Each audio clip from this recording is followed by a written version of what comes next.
Oh yeah, this is going to be fun. Whenever there is a top 10 best movies of 2023, of course there's going to be a top 10 worst list, and I'm not going to lie, I love doing these lists. I love talking about these shit movies one last time and just forget about it in the next year. So of course you guys know how my top 10 worst movies work. These are the movies that I absolutely hate and despise in 2023.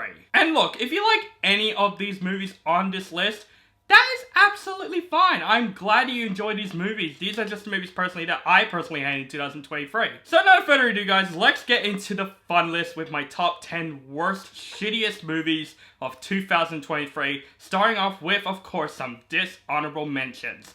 And unfortunately they are Skidamarick, The Old Way, 65, Love Again, Insidious the Red Door, Aquaman and the Lost Kingdom, Spy Kids Armageddon, Meg 2 The Trench, Good Burger 2, Dashing Through the Snow, Retribution, and Freelance. Man, those movies are trash, but the good news is you're lucky enough to not be in my top 10 worst movies of this year.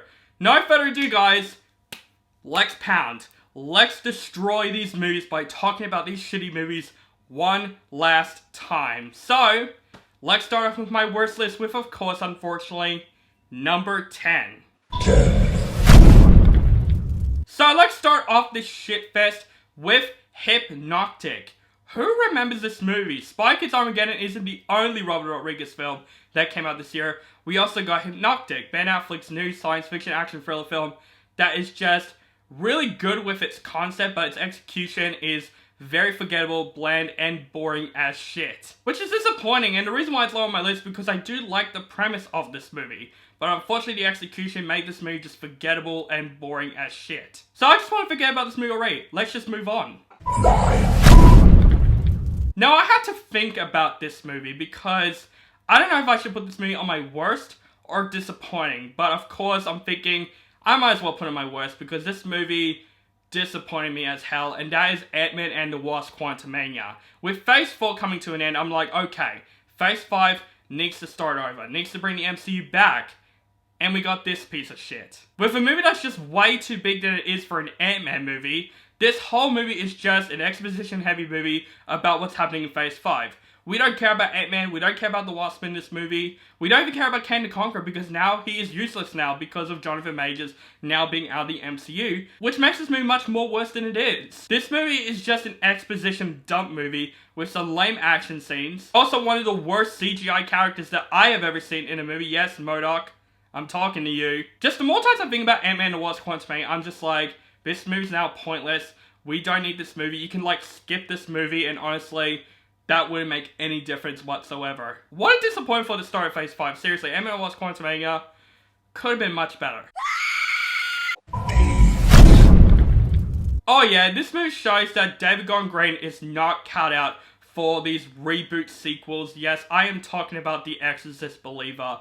I love The Exorcist. It is one of my favorite movies of all time. One of my favorite horror films of all time.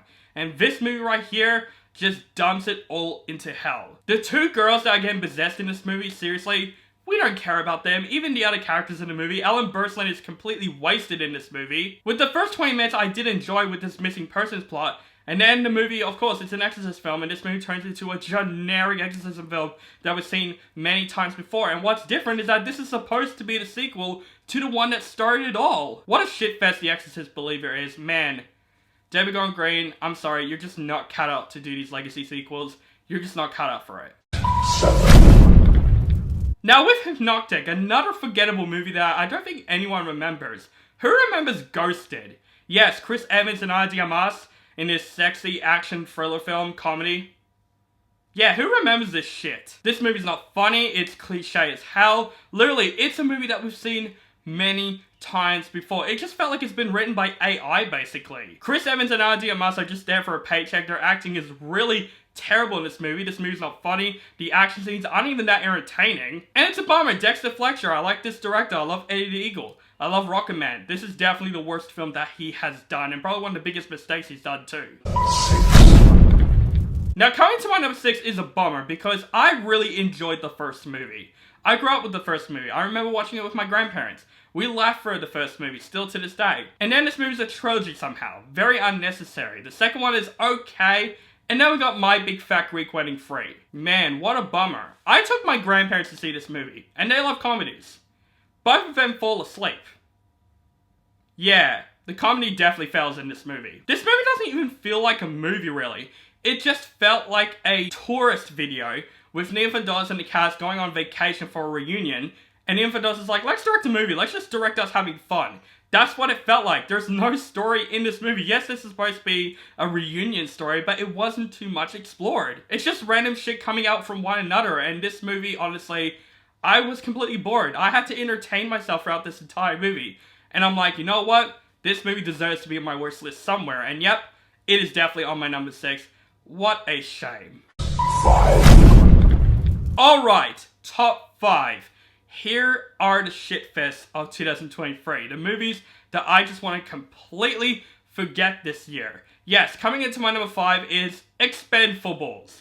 Yes, it's not called Expendables 4. It's not called The Expendables 4. It's called Expendables because that's what this movie is. Seriously, why we need this movie? The third one sucked, and 10 years later they're just like, let's make another one.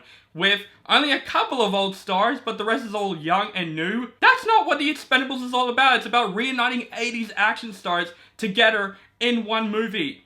What happened? Instead, we got this very generic action film that's going back to R rating, but what we got is terrible green screen, terrible action scenes, terrible CGI with fake blood and stuff, and the cast is basically just there for a paycheck. Like, Stallone is literally in the movie for only 20 minutes. And he's the main character in these movies. What the fuck? This is actually a pretty terrible year for Jason Statham. Like, we have Meg 2, we have Operation Fortune, that's disappointing, and now we got Expendables. What a shit year for Statham. Now, in my number 4, I think no one has heard of this movie. Let me know in the comments below if you had heard of this shit. I watched it, and this movie bores me into shreds. Finest Kind. Who remembers this shit? Or who even knows this shit? It's got Ben Foster, Tommy Lee Jones, Jenna Ortega. Who remembers this movie? I don't think anyone does. Except for me, because I reviewed this shit. I watched this shit. Seriously, Finest Kind is one of the most boring movies that I have seen this year. With the first act very plotless. Nothing fucking happens in the first act of this movie. And then we get this drug syndicate plot in the second act that still bores me to shreds. Even the acting in the movie, they just feel like they're there for a paycheck. Jenna Ortega is just completely useless in this movie. With Ben Foster and Tommy Lee Jones, their acting is so hopeless in this film. Like, Tommy Lee Jones make whale noises in this film. I'm not fucking kidding. Tommy Lee Jones does whale noises. What the heck are you doing? Yeah, Finest Kind is a failure of this crime thriller syndicate type plot. And honestly, just don't watch this movie. There's other movies to watch. Don't watch this shit.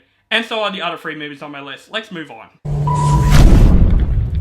I just noticed my list has so many forgettable movies. Like, who remembers that Children of the Corn got a remake this year?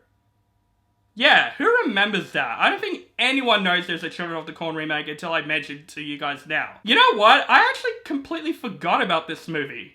I'm not kidding. Until I looked at my playlist, I'm like, oh yeah, they remake Children of the Corn. Even myself, I forgot that I reviewed this movie. Because now I remember that this movie is just plotless, forgettable, with shitty characters, and it's just a very bland remake that we've seen many times before. A remake of Children of the Corn could have been a great idea because the original isn't that great of a movie to begin with. All I remember from this movie is that this movie is bland, it's forgettable, and it's a movie that should have just been on straight to DVD movie. You know, one of those like crappy shark movies or something like that. That could have been in that section. Yeah, Children of the Corn, who remembers there's a remake of it? I wish I forgot about it until I made this list, so thank you. Now, I'm not gonna lie, I'm not gonna rant about this one as much because honestly, I'm just glad this franchise is over. Ever since 2019, I'm just like, then 5 movies later, now this franchise has ended. After everything, I am so glad Tessa and Harden's journey is over. Harry Styles fanfiction franchise is over. I don't want any prequels. I don't want any, like, random sequels.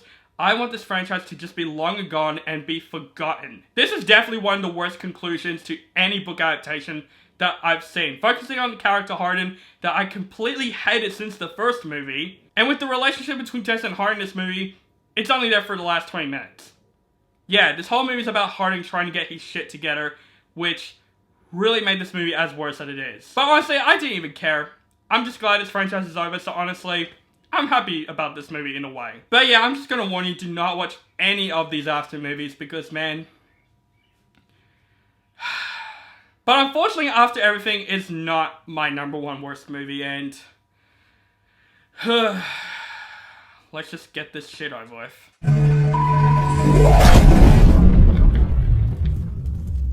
Okay, my worst movie of 2023. Which movie that I completely hated the most this year? I'm pretty sure most people will put this movie on their list somewhere. But man, this is one of the most torturous and the most horrendous movies that I have seen this whole year. And probably one of the biggest, dumbest mistakes that I have ever seen in movies. Winnie the Pooh Blood and Honey is torture. It felt like I'm in an interrogation room with tape in my mouth, so I don't yell out of this movie.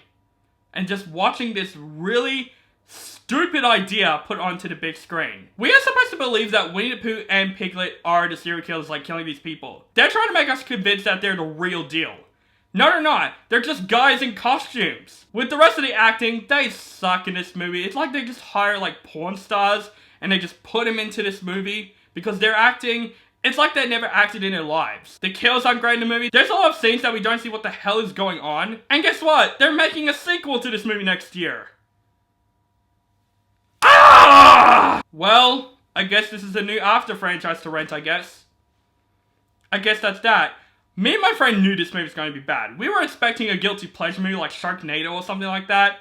Nope, this movie's so bad that it's just boring, it is bland, it is just a mistake to begin with. Even the concept I find very, very dumb. And it's not fun. It's not fun at all. This movie is just boring. Me and my friend just wanted to leave this movie, but we torture ourselves to watch this entire fucking thing. And of course the sequel is going to be the worst movie of next year.